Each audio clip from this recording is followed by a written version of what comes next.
Kita bersyukur kehadrat Allah Ta'ala atas limpahan nikmat yang tidak terhitung ke atas kita semua oleh Allah Subhanahu Wa Ta'ala.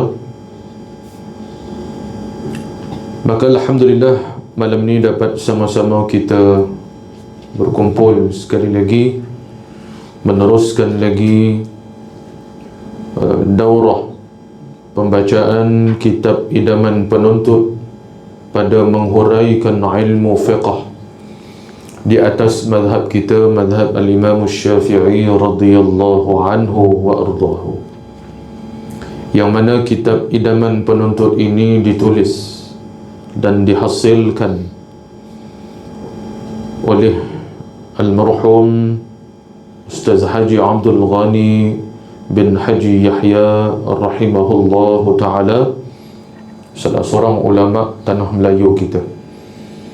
Jadi untuk itu insya-Allah kita sambung pembacaan kitab ini pada halaman muka surat 6, iaitu pada tajuk adab buang air.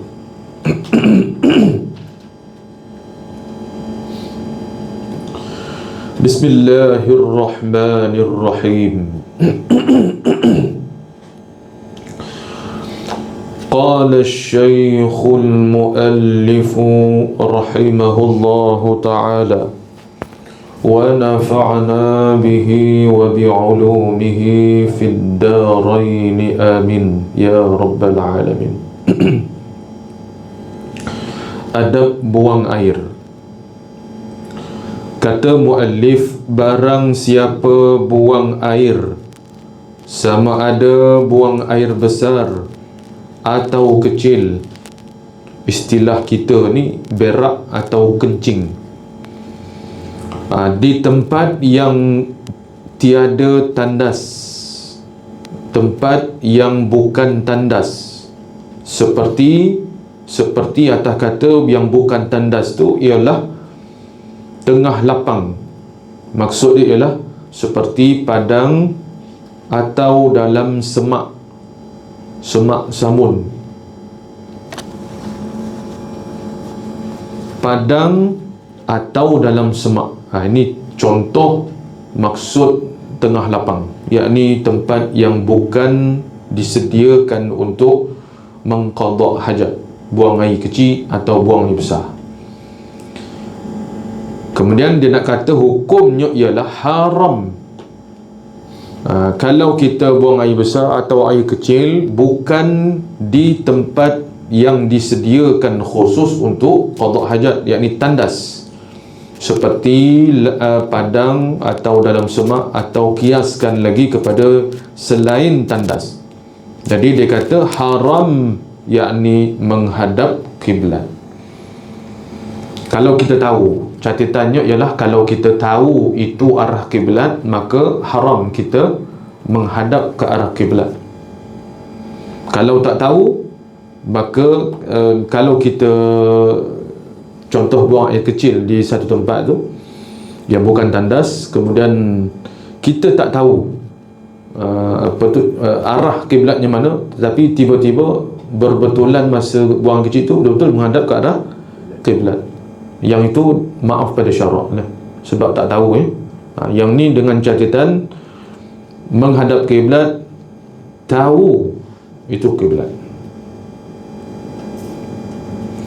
Atau yakni atas kata haram juga selain daripada menghadap arah kiblat, atau haram membelakangkannya kiblat. Okey, haram hukum dia dah. Ini berkisar kepada tempat yang bukan tandas, seperti padang, semak, pokok-pokok.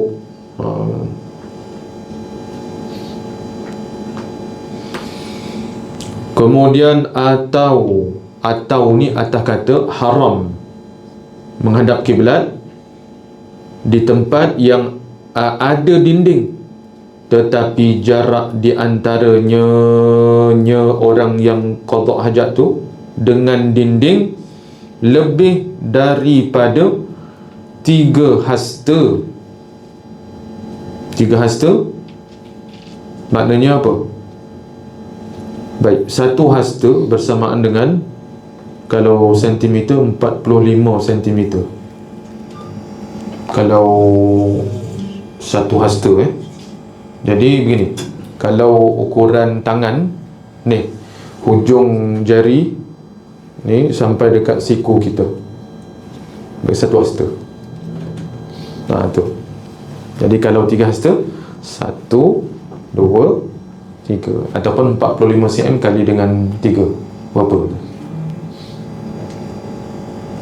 100 berapa tu? Sentimeter sentimeter. Baik, yang ni dikata haram hadap kiblat atau membelakangkan kiblat. Satu tadi dikata tempat lapang, haram lah tu kalau tahu. Atau tempat kita buang air besar atau kecil tu ada dinding, kemudian jarak kita dengan dinding tu dia kata lebih daripada 3 hasta. Masa kita buang air tu, jarak kita, tapi yang ni bukan tandas bukan tandas. Contohnya macam bangunan-bangunan yang dah roboh contohnya, atau rumah-rumah lama yang dah ada sebahagian daripadanya roboh contohnya, lepas tu ada dinding tu kan.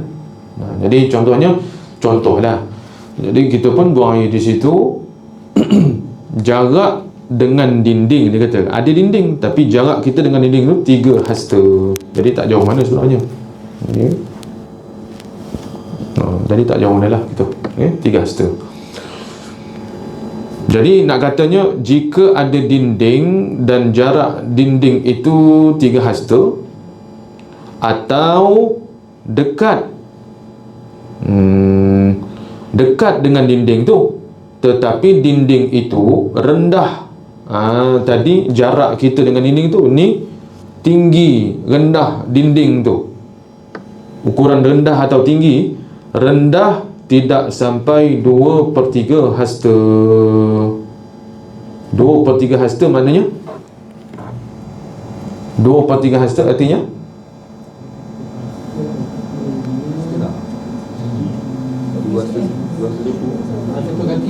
berapa? Satu kaki. Jadi satu kaki tinggi mana? Ni kita kalau kat bawah ni, tu kan, bawah lutut. Maknanya nak katanya dengan aras, bila contohnya kita buang air besar, contoh mencangkung, jadi dinding tu 2/3 satu kaki. Jadi makna kata dalam keadaan seperti itu, aras itu haram kita menghadap ke arah kiblat.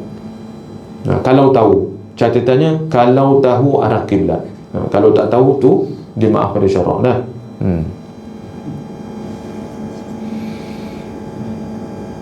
Baik.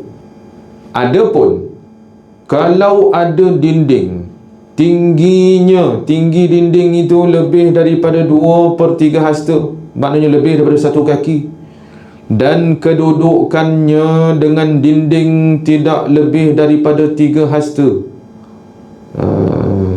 atau dalam tempat yang memang disediakan untuk buang air, yakni tandas, maka hukumnya apa? Tidaklah haram menghadap kiblat atau membelakangkannya. Itu dia. Termasuk rumah kita. Rumah kita kan ada tandas kan? Jadi tandas tu memang dipanggil tempat yang disediakan khas untuk buang air di situ. Jadi tandas rumah kita tu, satunya istilah dia memang tempat khas buang air, maka di situ dikecualikan daripada haram sekiranya kedudukan kalau kita buang air kecil atau besar menghadap kiblat, tidak haram kerana tempatnya memang tandas. Cuma setengah ulama kata dia catik gini, dia sebut gini, kalau rumah kita tempat memang tandas khas buang air situ, maka afdalnya, dari segi hukum syarak kata tidak haram kan. Okey, tak apa. Afdal, setengah ulama tambah afdal kita tidak menghadap ke arah kiblat. Afdal hukum dia. Tapi dari segi haram tidak haram. Itu dia. Ada semua orang dia risau, alamak dah, rumah aku beli ni, rumah taman ni, betul-betul aku tengok arah kiblat pula dah. Tak usah risau lah tu, tidak haram. Ni dia fikir sampai dia renovate. Renovate. Pusing kata tandas. Kalau mengaji kan senang cerita. Baik.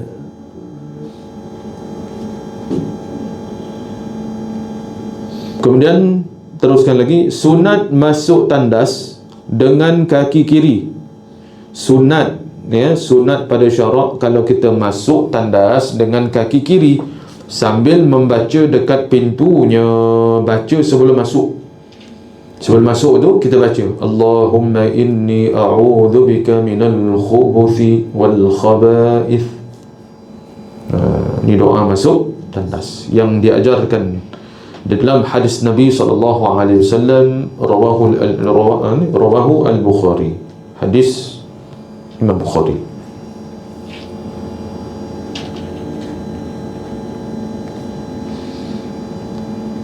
Ya Allah, aku berlindung denganmu daripada syaitan jantan dan syaitan betina.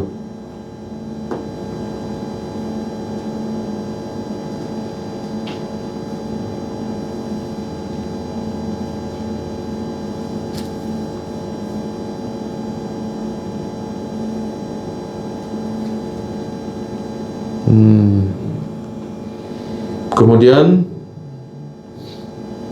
ya Allah, aku berlindung denganmu daripada syaitan jantan dan syaitan betina. Terjemah Tuan Pengarang kitab kita ni. Kemudian sunat keluar daripada tandas dengan kaki kanan. Ni adablah kita masuk tandas ni. Di setengah orang tak kira kaki mana main masuk je. Jadi kita ingat sunat tidaklah kalau kita masuk ke kanan tu taklah haram kan, tapi sunat kaki kiri, keluar kaki kanan, dan keluar kaki kanan sunat serta membaca Alhamdulillahillazi azhaba 'annil adha wa 'afani. Atau sekurang-kurangnya tak ingat, maklumlah doa-doa macam ni tak semua orang ingat tu. Sekurang-kurangnya lah Alhamdulillah. Maknanya kita faham sebut Alhamdulillah tu yang telah mengurniakan kita nikmat, mendapat buang air tu pun nikmat weh. Betul. Buat jadi dia orang yang kena gejala prostat tu kan, tak boleh kencing tu kan. Kencing dia punya pedih tu dia tak habis. Lepas tu bila rasa nak buang air sikit je keluar, tapi lepas tu dia punya pedih, Allah tu kena tunggu masa lama pula baru dia normal balik kan. Ada orang kena macam tu, Allah, sakit tu, pedih. Kemudian Alhamdulillah, kalau dapat baca Alhamdulillahillazi azhaba 'annil adha wa 'afani. Segala puji bagi Allah yang telah menghilangkan kerongsingan daripada aku dan memberi aku afiat. Dan tambah lagi baca ataupun baca doa ni pun, Allahumma tahhir qalbi minan nifaq wa hassim farji minal fawahish. Ni hadis Nabi Allahumma tahhir qalbi minan nifaq wa hassim farji minal fawahish. Artinya, wahai Tuhanku, sucikan hatiku daripada nifaq, yakni munafik, dan lindungkan kemaluanku daripada melakukan kejahatan, minal fawahish, daripada kejahatan, maksudnya zina dan yang seumpama dengannya. Itu dia. Jadi tengok doa ni, Allahumma tahhir, ya Allah, wahai Tuhanku, ya Allah, wahai Tuhanku, sucikan qalbi, hatiku, minan nifaq, daripada munafik. Kenapa keluar tanda disebut begini daripada nifaq? Kerana kinayah daripada sifat munafik tu seperti najis, kotor, orang munafik ni kotor. Kotornya dikinayahkan seperti munafik. Lepas tu kinayah daripada maknanya hikmah daripada doa yang diajar Nabi ni minan nifaq, menunjukkan nifaq itu apa kaitannya pula. Kalau kita baca keluar tandas lepas berak baca ni apa dia, ya Allah sucikan hatiku daripada nifaq. Macam mana kita sucikan selepas berak tu kan, tak? Jadi nak katanya suci daripada munafik ni apa dia, ibaratnya macam kita cuci lepas berak, lepas kencing tu daripada najis. Jadi nifaq tu dan macam najis umpamanya. Kalau ada dalam hati, itulah apa tanda orang munafik ni. Bila bicara dia dusta, bila janji dia khianat, bila berjanji dia mungkir, bila diberi amanah dia khianat. Itu tiga tu tengok ada pada orang munafik. Itu dia. Jadi munafik tu Nabi sebut di sini, doa lepas keluar tandas ni ialah menunjukkan atas bahawa kekotoran sifat munafik itu ibarat macam najis. Tu mengotorkan kita. Itu dia.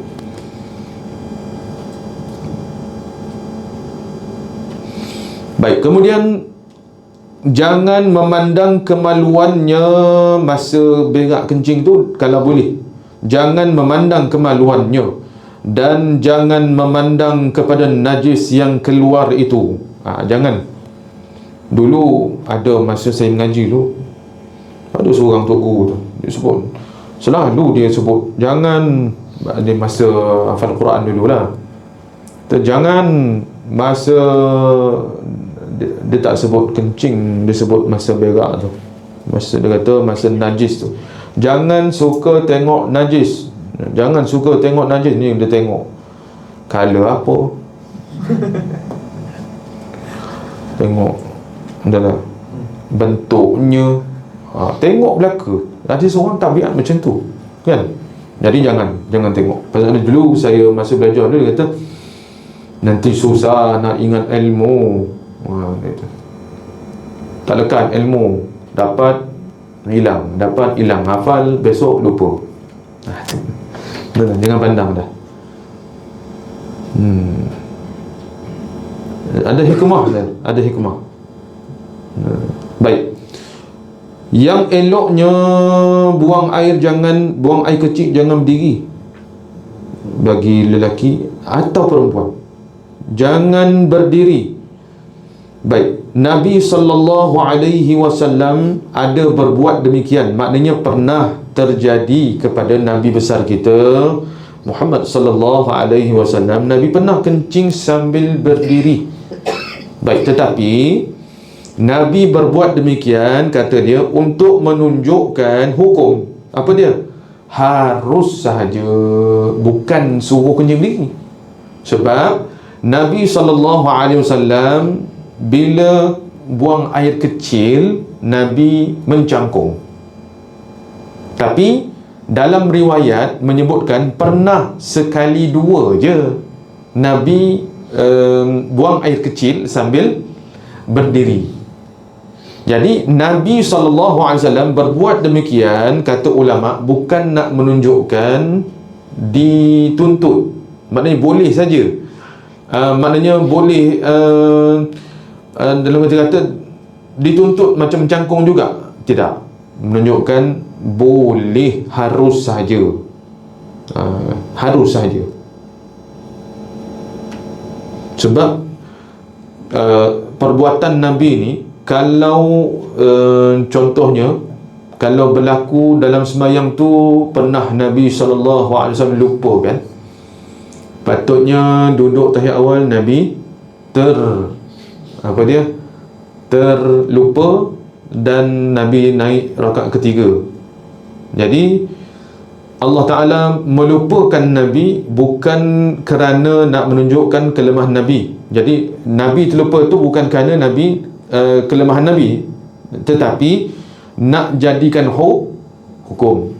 Lepas tu pernah terjadi Nabi SAW salat sembahyang terlebih rakaat 5, naik 5. Kemudian Bila selesai tu, ada sahabat tanya, gini-gini dapat wahyu ke? Tambah satu pula dah. Tak, Nabi kata, ya ke? Lepas tu ada sujud. Ada tak? Nabi macam mana? Yang tu lain. Soal tu lain. Yang tak cukup rakaat tu, 3 rakaat sembahyang zuhur, tak cukup 4. 3 rakaat Nabi bagi salam. Kemudian sahabat tanya, ya Rasulullah, turun wahyu ke? Sembahyang zuhur ni dah jadi 3 pula. Lepas tu Nabi tanya sahabat, ya ke? Nabi tanya sahabat lain, ya ke? Aku buat 3? Ya Rasulullah. Lepas tu Nabi pun terus masuk balik, Allahu Akbar. Lepas tu Nabi turunkan sembahyang. Lepas tu cukupkan rakaat tu, sebelum bagi salam tu sujud sahwi. Jadi perbuatan tu nak menunjukkan apa? Hukum.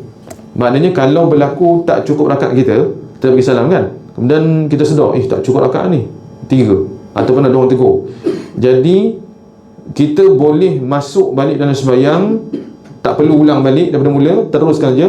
Syaratnya takbir ini apa dah, kemudian baca Fatihah, sempurnakan tu, lepas tu kita sujud sahwi. Tetapi boleh masuk semula dalam sembahyang tu dengan syarat tidak melebihi masa sekira-kira 6 patah perkataan. Ukuran masa tu, sebab masa Nabi duk tanya tu kan, lebih kurang dalam, ulama kata dalam 6 patah perkataan Nabi tanya tu. Kemudian diukur masa tu, 6 patah perkataan tu lebih kurang berapa? Kalau dikira dari sudut saat ni berapa? Lebih kurang 10 saat kan, contohlah. Okey, 10 saat tu. Jadi jangan melebihi masa yang demikian untuk sah masuk balik. Jadi ala kulli hal, berlaku lupa pada Nabi itu bukan nak menunjukkan kelemahan Nabi, tetapi ialah menunjukkan hukum. Jadi apabila Nabi SAW buang air kecil sambil berdiri, bukan kerana Nabi nak buat begitu, tetapi nak menunjukkan harus kencing berdiri kita. Maknanya boleh lah kan? Boleh. Baik, pada pendapat saya, kata ditambah oleh tuan pengarang kitab, pada pendapat saya, jika seseorang itu uzur mencangkung, maknanya kalau dia mencangkung, dah mencangkung tu 1 jam baru boleh naik semula. Pasal apa? Bisunya apanya, uzur kan, contohnya. Atau tidak habis keluar air kencingnya, lebih elok kencing berdiri itu. Ini pendapat tuan pengarang kitab sajalah ya. Tu. Maknanya ala kulli hal boleh tak kencing berdiri? Boleh, harus pada syarak. Harus, bukan sunat ya.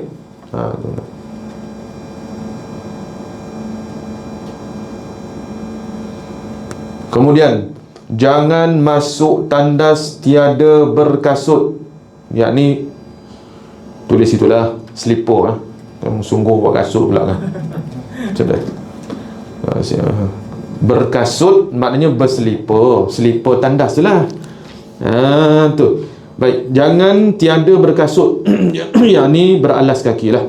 Sekiranya buang air di tempat yang bukan tandas, janganlah, maknanya kalau di padang ke bukan tandas contohnya, janganlah dilakukan, yakni buang air tu pada air yang tenang, seperti dalam perigi atau parit yang tiada berarus.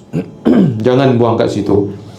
Kalau dalam ilmu perubatan Islam kan, dilarang kita buang air kecil atau buang air besar di air yang tenang, tidak mengalir. Kenapa? Kerana kebanyakan jin-jin bertempat di air yang tenang, tidak berarus.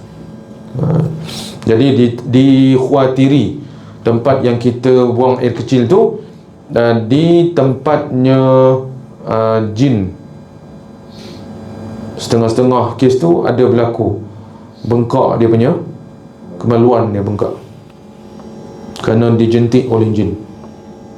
Itu pernah berlaku. Jadi sebab tu syarak melarang ni. Sama ada airnya sedikit ataupun banyak, kecuali banyaknya seperti sungai. Kalau sungai itu sungai besar, tak apalah. Dan laut tidaklah makruh. Kalau sungai itu besar tak apa, tidaklah makruh ataupun laut. Demikian juga pada air yang berarus, air terjun, orang suka kencing tu. Pasal apa? Air mengalir senang nak basuh, tapi yang masak orang depan tu lah. Kawan pula baru nak belajar menyelam, baru belajar teknik nak mengambil nafas, mulut ngangor sambil dalam air. Kawan baru lepas tu kencing masuk dalam mulut kawan tu. Jangan buang air kecil atau besar di bawah pokok buah-buahan. Tu.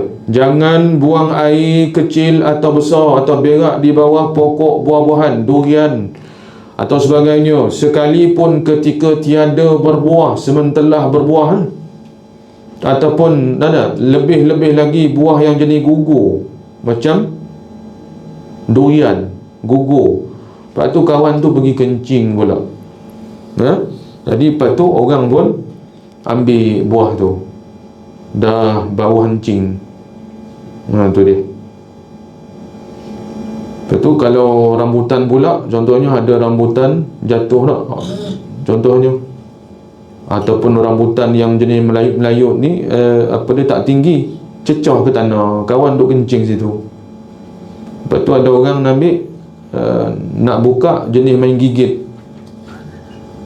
Buka rambutan kan, ada setengah orang dia suka apa dia, gigit kan, nak buka kan rambutan kan. Lepas tu ada kesan kencing pula tu. Dia rasa asal ni hancing, rupanya orang kencing ni. Jadi syarak melarang dia. Jangan buang air di tepi-tepi jalan kerana tempat orang lalu, di tempat orang yang berteduh kerana orang berteduh di situ, dan di tempat-tempat orang berbual dari hal yang tidak maksiat. Tempat-tempat lepak orang panggil dia. Tapi kalau tempat maksiat tak apa, tidak makruh. Pasal apa? Supaya menggalakkan orang tak tak duduk kumpul lagi situ. Kemudian haram buang air di atas kubur. Ni orang yang hati kering ni buat ni. Orang yang biasanya kat kubur ni tak ada orang berani. Benar? Walau kubur Firaun sekalipun tak berani dia. Baik, habis. Inilah di antara beberapa adab buang air. Qala al-muallifu rahimahullah ta'ala fardu wudu'. Ni bab penting ni. Fardu wudu'. Baik. Kita tengok dulu nota bawah satu. Allah, tadi terlupa ada nota satu di muka surat 6 tu. Baca-baca dulu, terlepas pandang tadi. Katanya, ni kat mana nota dia ni? Atas kata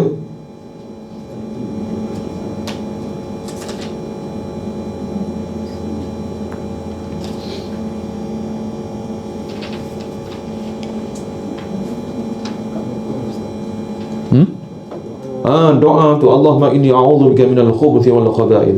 Baik. Kemudian atas kata keluar, sunat keluar pada tandas tu kaki kanan tak?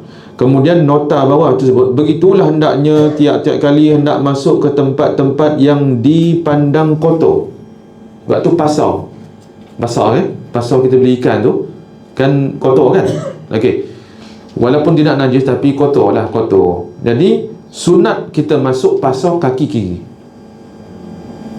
keluar kaki kanan, atau dipandang tidak baik.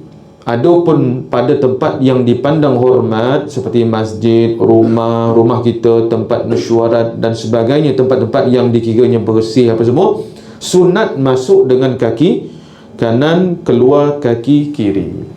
Okey, baik, habis itu. Kemudian fardu wuduk tu, nota kita baca dulu bawah. Wajib wuduk.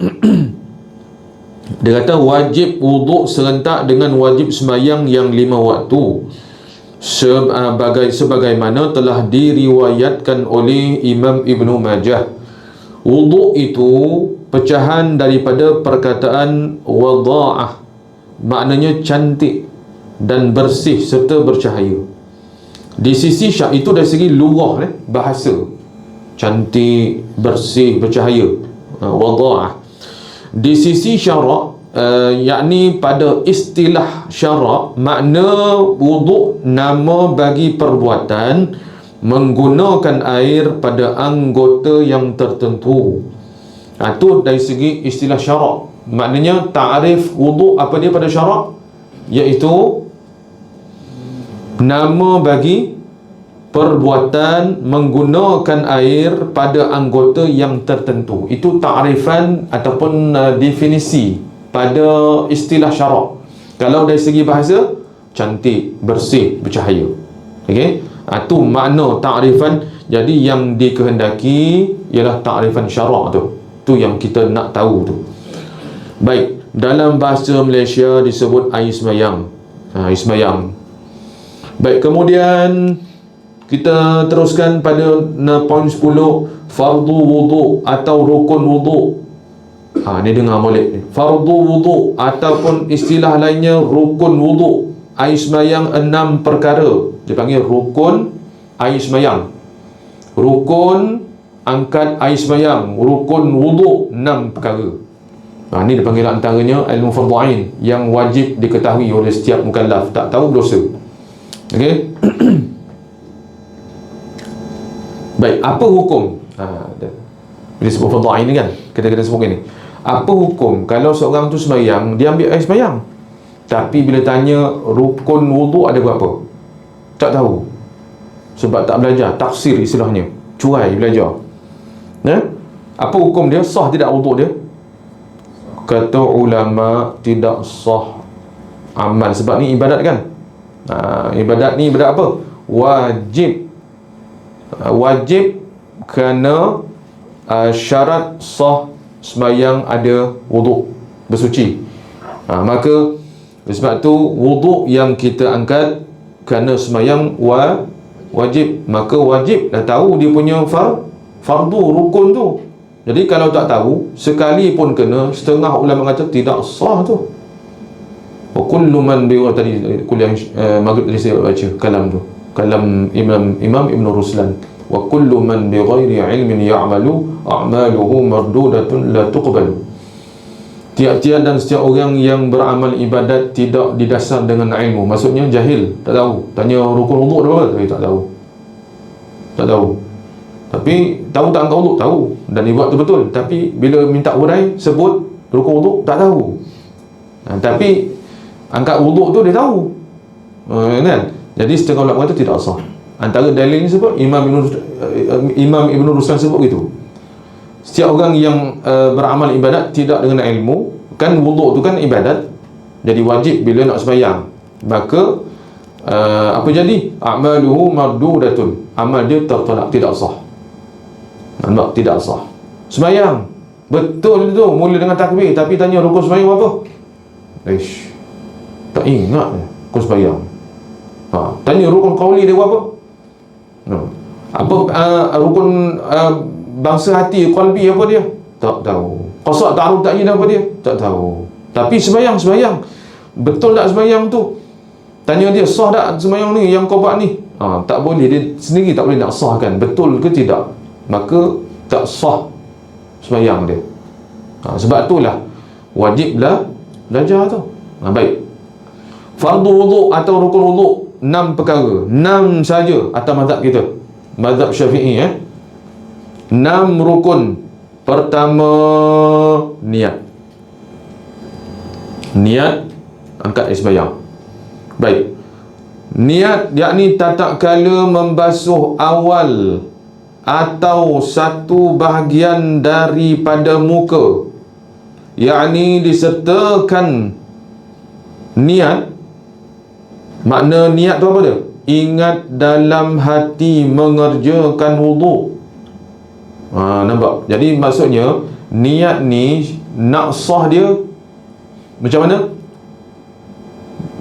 Ada tak kalau sebut nawaitu raf'al hadathi asghari lillahi ta'ala, sebut macam tu, dah dikira niat dah tu? Belum. Itu hukumnya sunat saja. Habis tempat niatnya ni dia kata ingat Maksud ingat tu lintaskan. Lintaskan dalam hati.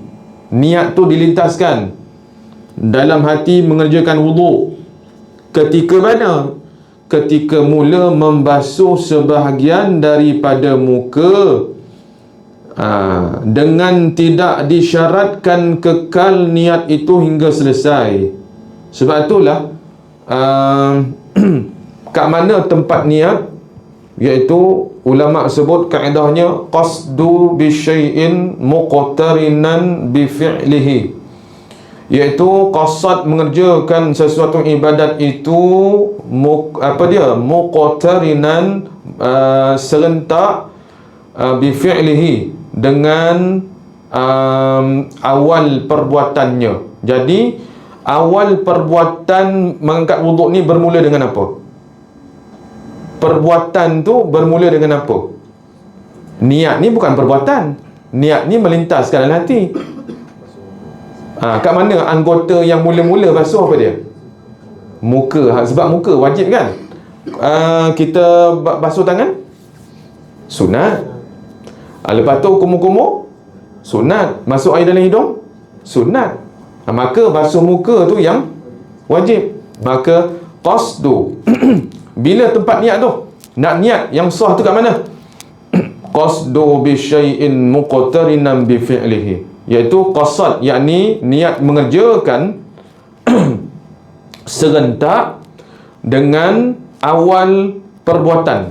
Bi fi'lihi, awal perbuatan. Jadi basuhan yang wajib pertama basuh muka, maka basuh muka yang pertama itulah tempat jatuh niat kita. Nawaitu rafa'al, kita dah tu kan, atau kat kolah ke ataupun air pipe tu, baca dululah nawaitu rafa'al hadathi asghari lillahi ta'ala. Bila kita jatuh je, masa kita basuh je tu muka tu kan,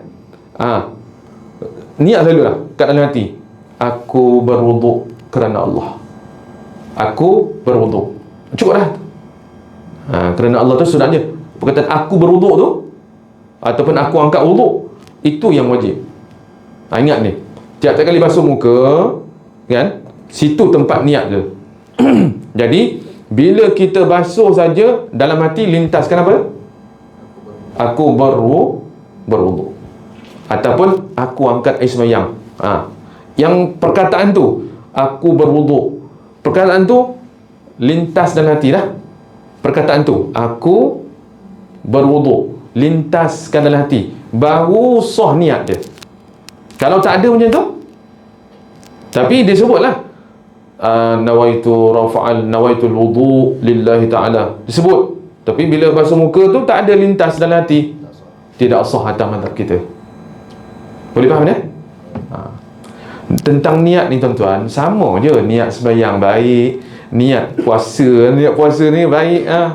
Semua tempat niat ialah di dalam hati, yakni dengan melintaskan dalam hati. Kalau dalam sembahyang lintaskan apa? Qasad, ta'arud, ta'yin tu. Aku sembahyang fardu insya, baru sah. Kalau tak ada lintas tu tak sah. Nampak? Kalau puasa lintaskan apa? Qasad dengan ta'yin saja.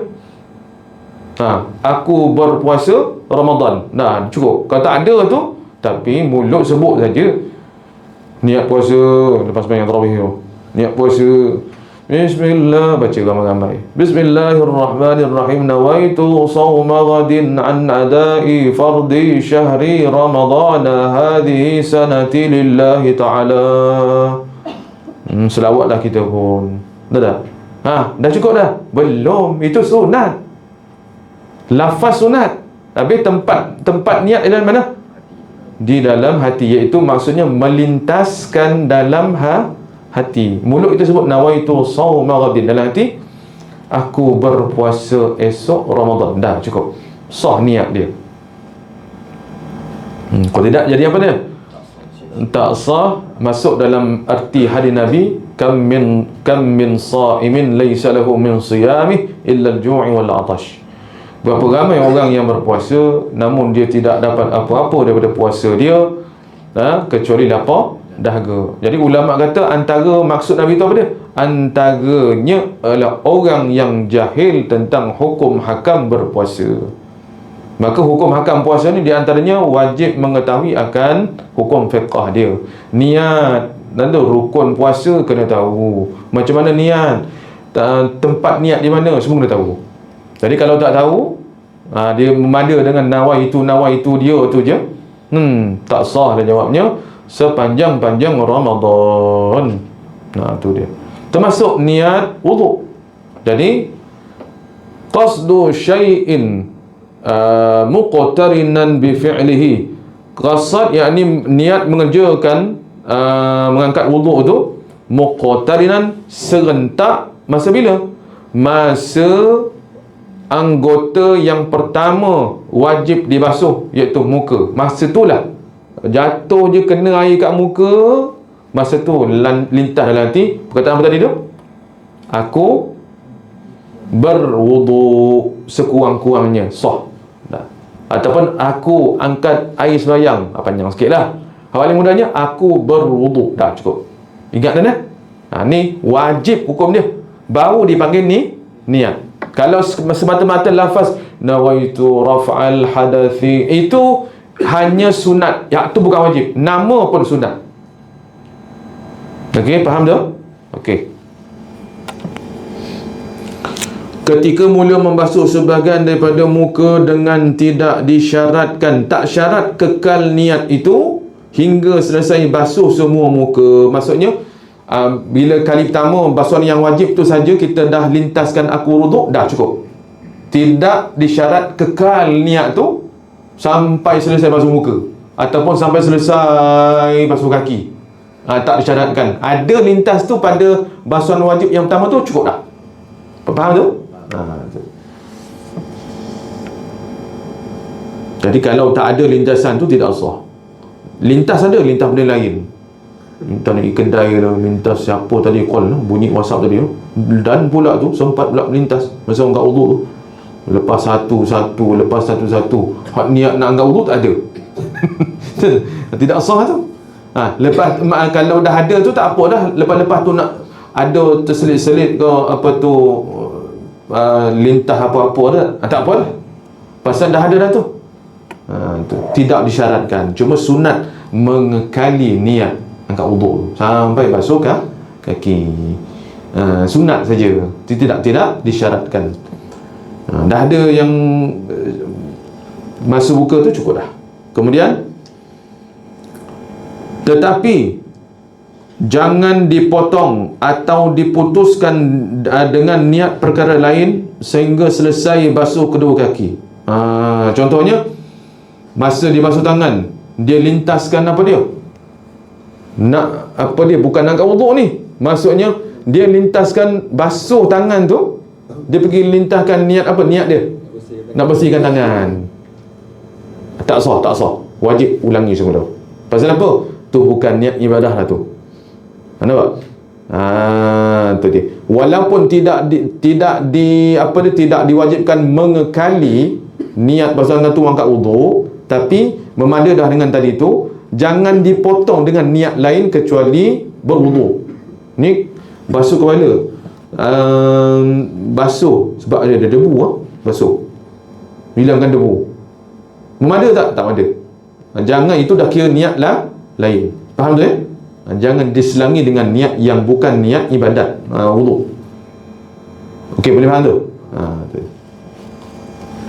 Basuh kaki dengan basuh kaki. Tadi aku jalan tengok tapak kaki hitam, basuh lah. Lepas tu dia kira merangkum sekali basuh kaki angkat wuduk. Tak sah tu. Pasal apa? Dah ada niat lain. Padahal niat basuh kaki tu tujuannya untuk apa dia? Mengangkat hadas. Mengangkat hadas kecil, mengangkat hadas yang ada di kaki itu. Selagi belum basuh itu, selagi itu ada hadas di situ.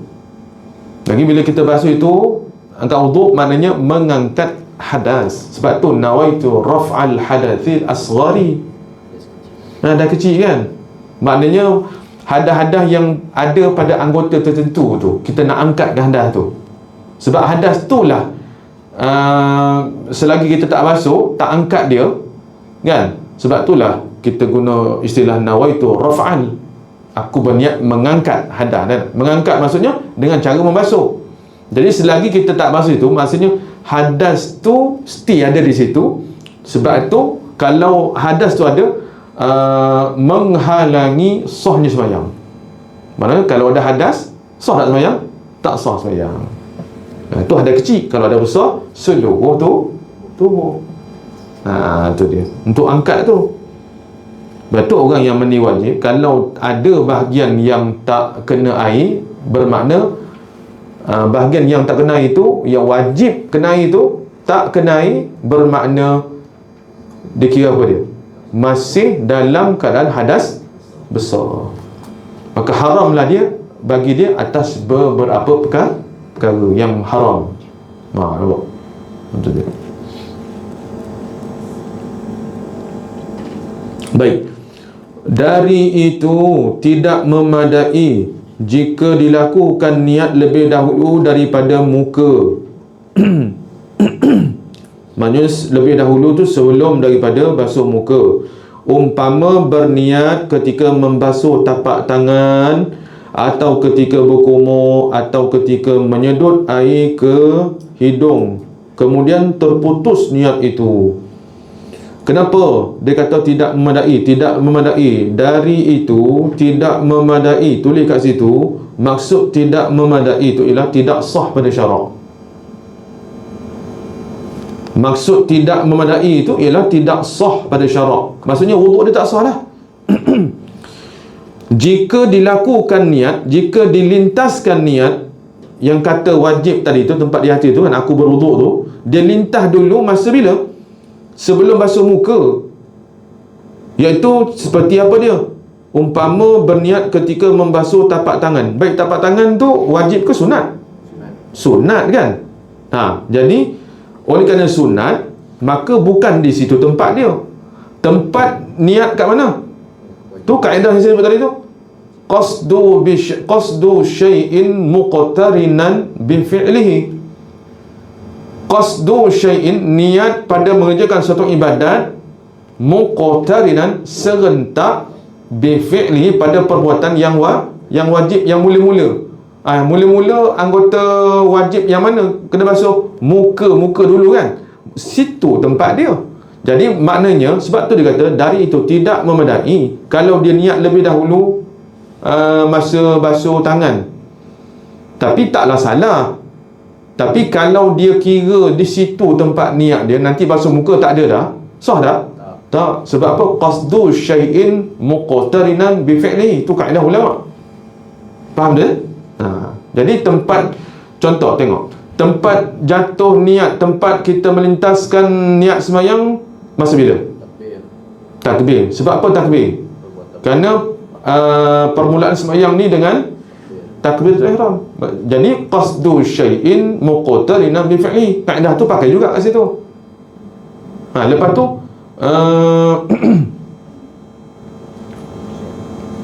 apa lagi? Yang ada perbuatan. Kalau contohnya, kalau apa dia niat nak kerja tawaf kat mana? Sebelum mana? Sebelum kita memulakan melangkah. Kalau orang pergi umrah tu lah, dekat tawaf tu kan, dekat tempat garisan hijau tu. Kalau yang ada pengalaman lah, garisan hijau tu kan, kita kena mula tawaf di belakang garisan hijau tu. Jadi kalau kita mula selepas garisan hijau tu, tak sah. Satu lagi, niat kita nak tawaf tu bermula pada sebelum kita melangkah kepada garisan hijau tu. Nampak? Tu contoh je lah. Jadi ala kulli hal, tu kaedah ulama. Jadi kalau kita niat, kita lintas terlebih dahulu, walaupun betul dalam hati tu ada, tapi tempat niat tu tak kena, tak serentak dengan anggota wajib tu. Sebab basuh tangan bukan anggota wajib. Basuh kumur-kumur dalam air dalam mulut, itu bukan wajib. Masukkan air dalam hidung, itu bukan wajib, sunat belaka. Jadi kalau dia letak niat di situ, kemudian pada muka tak ada, maka tidak sah. Sebab apa? Dia punya tempat niat tu tak kena. Okey? Tu dia. Sebab tu kata dari itu tidak memadai dengan catatan tidak sah. Okey. Tetapi sekiranya berkekalan niat itu sehingga membasuh sebahagian daripada muka, memadailah niat itu. Malahan itulah yang afdalnya. Maksudnya daripada start dia basuh tangan tu, dia dah ada dah niat, kemudian berkekalan niat tu sampai pada basuh muka tu, itu yang afdal. Tapi ingat, niat ialah melintaskan dalam hati. Jadi kalau dia basuh tangannya, dia dah ada dah, aku berwuduk, dan nanti dia dah, maknanya dia kekalkan niat tu, aku berwuduk tu sampai pada basuh muka, maka itu yang paling afdal, menunjukkan fokus dia tu kepada ibadat wuduk tu, kerana nak menunaikan keperluan sembahyang. Itu. Di dalam masalah berkumur atau menyedut air ke hidung ini, jika terkena basuh sekali sebahagian daripada muka seperti dua bibir mulut, masa kita kumur kan, berkumur tu sunat kan. Okey, masa kita kumur, kita masuk air dalam mulut, kena tak bahagian, ada kata apa dia, seperti dua bibir mulutnya, tu dua bibir mulut tu masuk tak had muka? Masuk kan? Contoh dia kata, baca balik, di dalam masalah berkumur atau menyedut air ke hidung ini, jika terkena basuh sekali sebahagian daripada muka seperti dua bibir mulutnya, kan masa kita masukkan air dalam mulut tu kan air tu kena pada bahagian muka kan, sebab mulut ni kan masuk dalam had muka. Jadi muka kan wajib. Padahal masa itu ada niat wuduk, ada niat aku berwuduk, nescaya memadailah niatnya itu, dan pahala sunat berkumur atau menyedut air ke hidung tidak dapat. Pula dah. Sebab tu dia kata maknanya kalau kita yang afdalnya berkekalan niat tu, daripada basuh tangan, kumur, lepas tu masuk dalam hidung, lepas tu basuh muka tu, kekal niat tu, itulah afdal. Dah. Baik. Kemudian, tetapi tentang mengulangi basuh semula bahagian itu, ada huraiannya. Qasad, yakni ingat, niat tu lah, basuh muka saja tidak wajib diulang lagi. Masa dia basuh tadi tu, asal-asalnya dia masuk air dalam mulut, tapi masa tu dah terlintas dah niat, kan? Sebab apa? Sebab masa dia nak masukkan air dalam mulut tu, oleh sebab mulut tu kan dalam wajah muka kan, sedangkan muka adalah anggota wajib kan, dia dah lintaskan niat kat situ. Jadi kira sah tak niat dia tu? Sah dah, memada dah tu, sah dah tu niat dia tu. Lepas tu dia kata tentang mengulangi basuh semula bahagian itu ada huraiannya. Qasad, ingat basuh muka saja tidak wajib diulangi lagi, hanya sempurnakan saja basuhan pada muka, pada had wajah tu kan, itu saja. Niat pada niat tadi dah ni kan, dah lintas pada dia. Pada tadi dia kira ni nak masukkan air dalam mulut ataupun nak masuk air dalam hidung kan, tapi kan kena air pada bahagian had muka tu, dia dah niat kat situ, dia kira sah dah niat dia tu. Lepas tu hanya wajib diratakan pada basuhan muka tu sajalah. Kemudian qasad, yakni ingat sunat kumur saja, atau qasad sunat kumur serta basuh muka, atau mutlak tidak qasad sunat dan tidak qasad basuh muka, hukumnya wajib diulang basuh bahagian itu, maknanya muka. Maknanya qasad ingat sunat kumur saja masa dia masukkan air dalam mulut, atau qasad sunat kumur serta basuh muka, atau mutlak yang tidak qasad sunat dan tidak qasad basuh muka, hukumnya apa dia? Masa dia basuh muka tu wajib disertakan niat semula. Itu boleh faham ni? Itu nampak Beginilah kalau gini. Kalau kita angkat wuduk, kita basuh tangan, masa tu kita dah niatkan. Okey. Niat masa kita basuh tangan tu, niat angkat wuduk tu, masa tu dikira tak lagi? Tak lagi lah. Sebab apa? Sebab basuh tangan bukan anggota wajib. Okey. Kemudian lepas basuh tangan, dia pun masukkan air dalam mulut. Dia panggil komo-komo. Masa dia masukkan air dalam mulut tu, kena tak air tu pada bahagian muka? Kena. Masa tu dia dah jatuh niat dah. Qasdu syai'in muqtarinan bi fi'lihi. Masa tu dikira dah kena pada bahagian tu, maka dia hanya mana niat tu dah kira sah. Lepas tu dia hanya perlu apa dia? Dia hanya perlu meratakan basuhan mukanya saja. Nampak tak? Itu dia.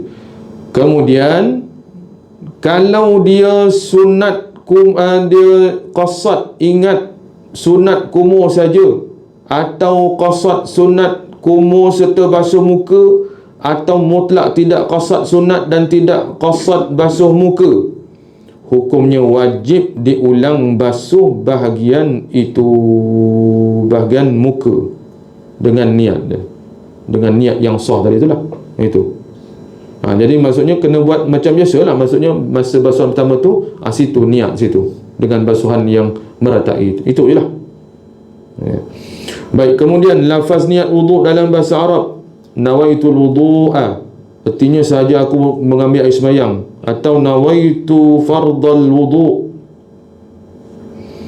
artinya sahaja aku mengerjakan fardu air sembahyang, atau nawaitu taharatu 'anil hadathi, artinya ni jarang ni, artinya sahaja aku bersuci daripada hadas, atau nawaitu raf'al hadathil asghari, ni biasa kita sebut dah. Artinya sahaja aku mengangkat hadas kecil. Baik, kemudian dua nota di bawah tu, nombor 2, berlafaz dengan niat itu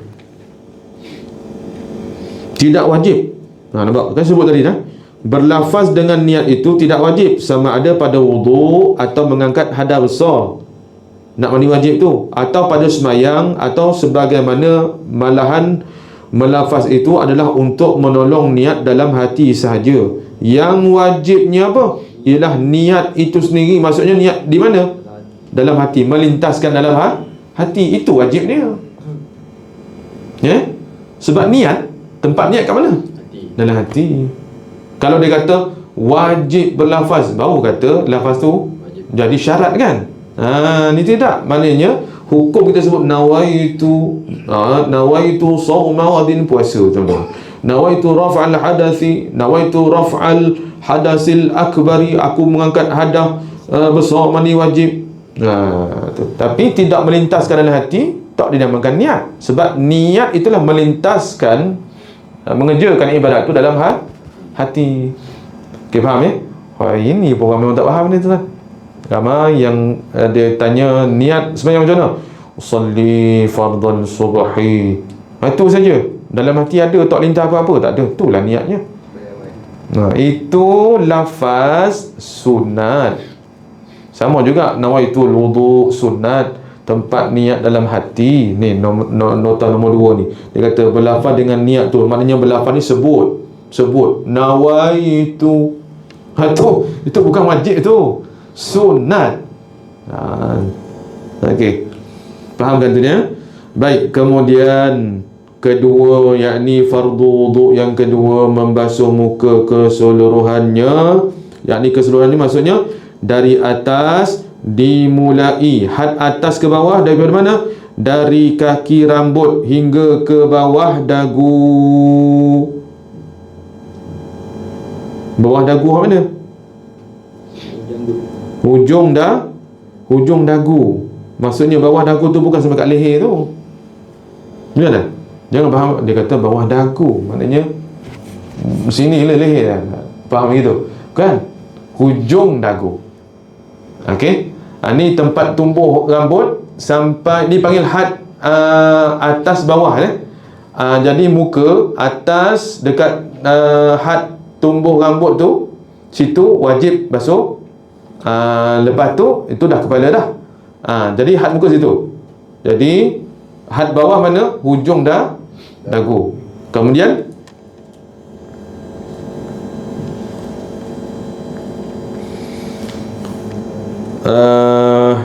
dan lebarnya, lebar muka, had muka lebarnya dari anak telinga kiri hingga ke anak telinga kanan, pusing seluruh tu lah had dia tu. Jika ada bulu di atas muka, contoh ada bulu di atas muka, sama ada jarang atau lebat, wajib diratakan air atas dan pada kulit yang dalamnya tu. Kalau ada bulu dekat muka, bukan maksudnya janggut tu, bulu dah jadi macam mawas pula dah. Sekben tu masuk dalam kategori rambut yang tumbuh di dalam had muka. Maksudnya ni bulu yang tumbuh pada muka. Maksudnya seluruh muka tu lah. Contohnya lah, kalau ada orang macam tu, ada kan orang macam tu, walaupun nadir, jarang tak, tapi hukum ni sebab nadir tu kata wajib sampaikan air ke dalam-dalam tu. Sebab nadir, jarang. Kalau benda tu adalah satu kebiasaan, maka barangkali ijtihad dia berubah. Sebab jarang tu kata kena bersungguh tu. Adapun janggut bagi orang lelaki serta dengan jambang-jambangnya, istilah kita tu saiban, jika lebat, memadailah dibasuh lahirnya saja, yakni zahirnya, tak sampai ke kulit tu. Tidak mesti dibasuh kulit yang di dalamnya tu kalau lebat. Dan jika tidak lebat, wajib dibasuh lahirnya dan kulit yang di dalamnya. Nisbah lebat tak lebat tu, setengah ulama sebut gini, kalau lebat, contoh orang berdiri, contoh saya ni kan, okey, tengok macam janggut saya ni lebat ke tak lebat ni? Lebat.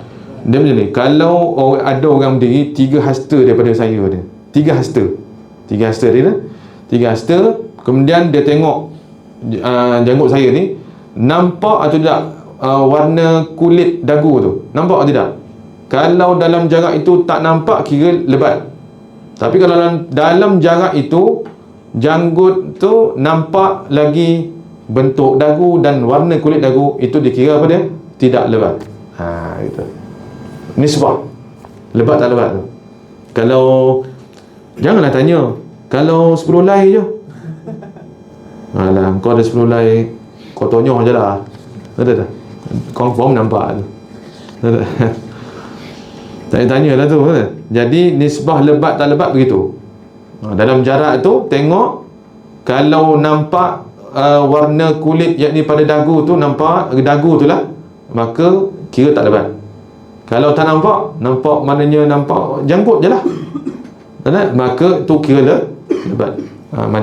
Macam saya ni kira lebat dah.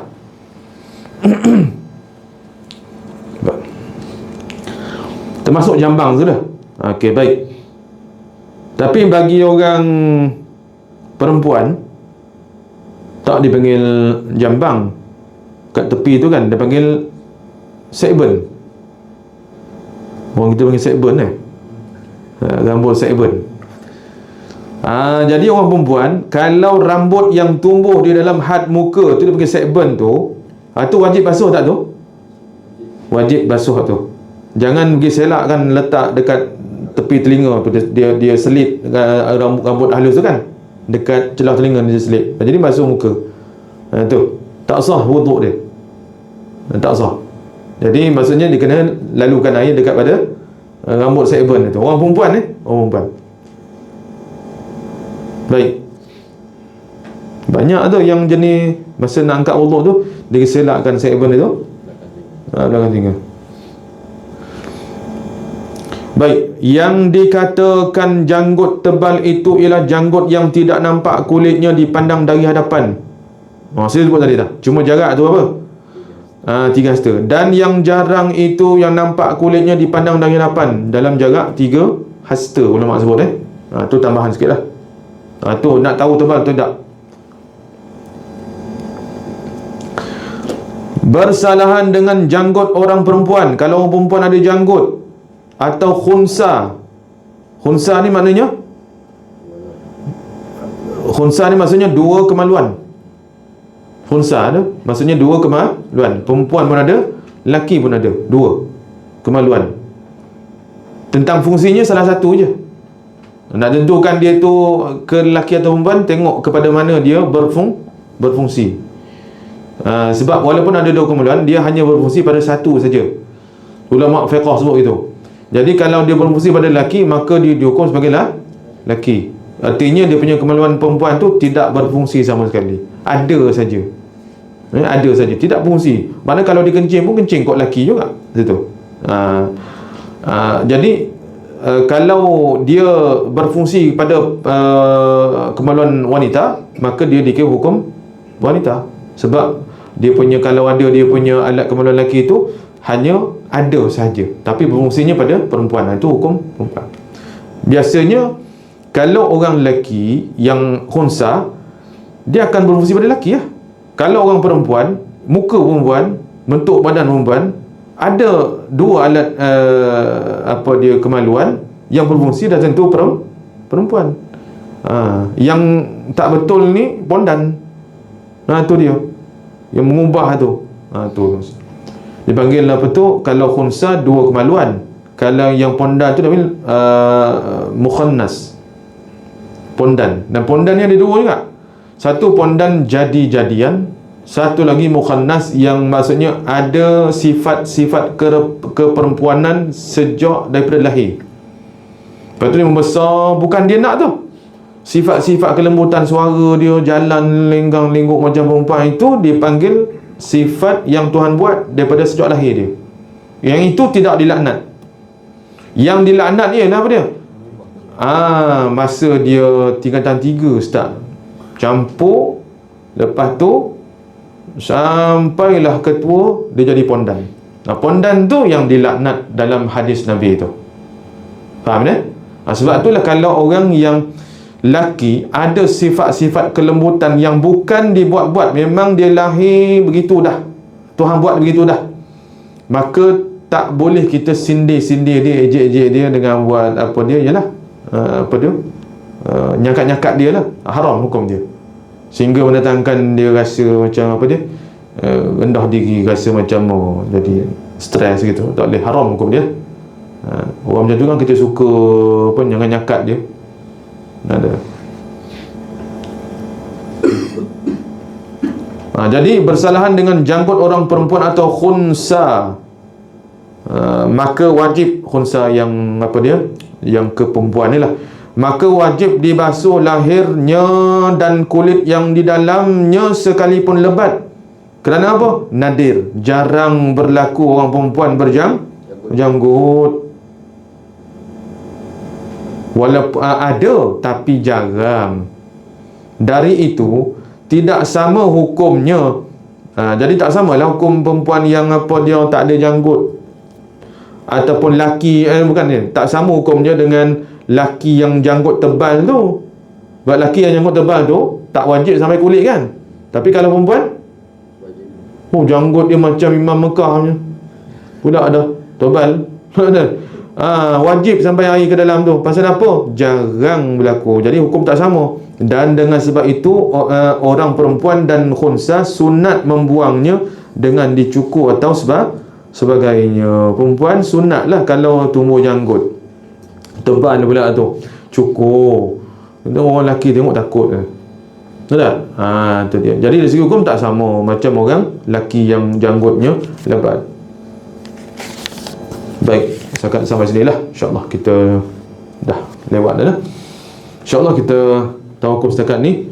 Bulan puasa kita tawakuf lah nanti maklum semula lah pada lepas raya lah, InsyaAllah. Wallahu a'lam.